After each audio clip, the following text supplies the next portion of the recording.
bathi ukhumalo umntungwa umbulazi umzilikazi kamashobane wena owadla umuntu wamyenga ngendaba udonda intombi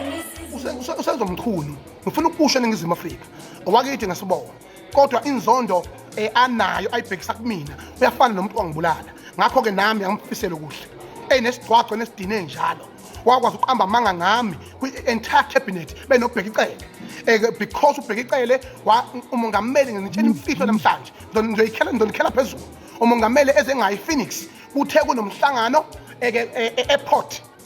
kukhona umuntu osiviwe necabinet le ayithunyelwe ukuthi izobhekana ne-disaster eyenzeka kwaZulu ubheka icele has misled umongameli wathi akangalibeke Phoenix yobajika ePrecinct ngoba uNgizwe Mchunu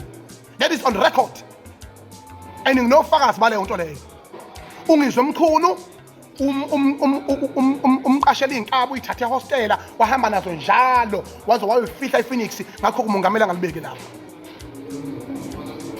So one day Mongameli, you must call me and ask me. I will tell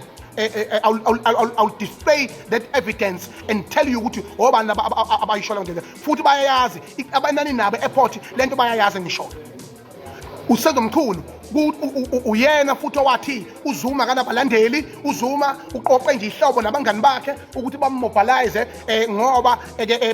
siyalamba wathi thina lento siyenza usenziwa indlala wazi wathi mina uyangazi hayi ngiyakwazi lona wakithi is nothing, is just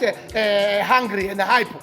Zuma is paying him diesel so that he can fuck up the province. Nizoncenga bheka icele nawe Senzo nizoncenga ikhundla ngamagama ethu. I'm disappointed.